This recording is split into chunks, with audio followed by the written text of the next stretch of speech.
बात की, वक्फ की ज़मीन की बात की है। एक वक्फ बोर्ड को लेकर के जितने भी सनातनी हैं, मैं देखता हूं कि पूरे देश में एक माहौल बनता चला जा रहा है कि वक्फ बोर्ड इस देश में तीसरा सबसे बड़ा ज़मींदार है अगर डिफेंस रेलवेज के बाद, और लगातार उसकी ज़मीन जायदाद संपत्तियां बढ़ती चली जा रही हैं। तो फिर मंदिरों के पास भी इसी तरह का बोर्ड होना चाहिए।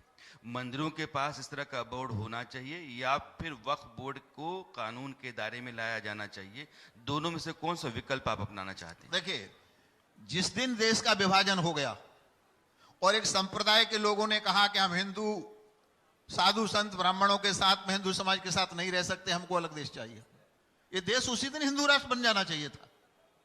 इस्लाम को मानने वालों ने अपने मनमाने तरीके से एक देश मांग लिया और आज वो इस्लाम राष्ट्र है और हम विश्व के सबसे बड़े लोकतांत्रिक राष्ट्र हैं।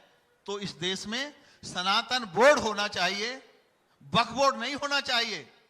मेरा बस चले तो मैं आज और अभी वक्फ बोर्ड को समाप्त करने का संकल्प ले सकता हूं, पर मेरे पास वो शक्ति नहीं है। मामला जेपीसी के पास है।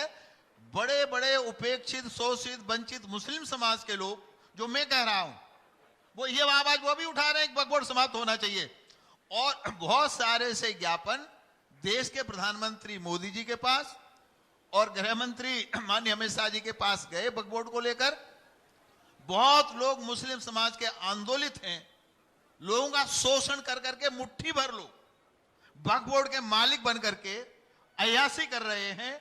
इसलिए मेरा व्यक्तिगत मानना है सनातन बोर्ड बनना चाहिए, वक्फ बोर्ड समाप्त होना चाहिए।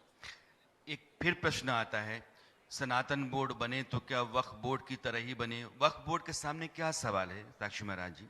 वो ये है कि वक्फ बोर्ड को कानूनन एक ऐसा अधिकार दिया गया जिसकी कोई सीमा नहीं है, यानी कि बेलगाम अधिकार उसके पास है। सेक्शन 40 कहता है कि जहां भी उसने कह दिया कि मेरी जमीन है तो उसकी जमीन है। जिस आदमी ने कहा कि मेरी जमीन है, अब उसके ऊपर जिम्मा आता है कि जाकर के वो ट्राइब्यूनल में साबित करे कि ये मेरी जमीन है। वक्फ ने कहा उसकी हो गई। क्या सनातन भी इसी तरह से कोई बेलगाम ताकत चाहता है अपने लिए?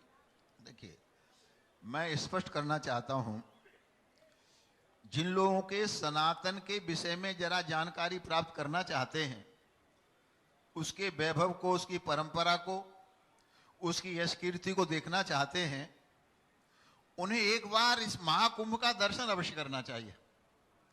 हम लोग बाबा राव भीमराव अंबेडकर के संविधान को मानने वाले लोग हैं। सनातन शरीयत के आधार पर नहीं चलेगा, ये देश शरीयत के आधार पर नहीं चलेगा।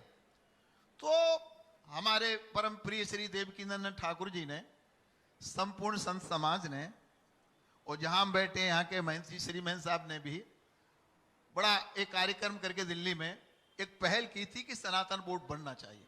लेकिन हम ये चाहते हैं सनातन बोर्ड बने, सनातन परंपरा के अनुसार बने, और उसमें हमारे सामने विश्व की सबसे बड़ी लोकतांत्रिक व्यवस्था है, उस व्यवस्था को हम स्वीकार करना चाहते हैं।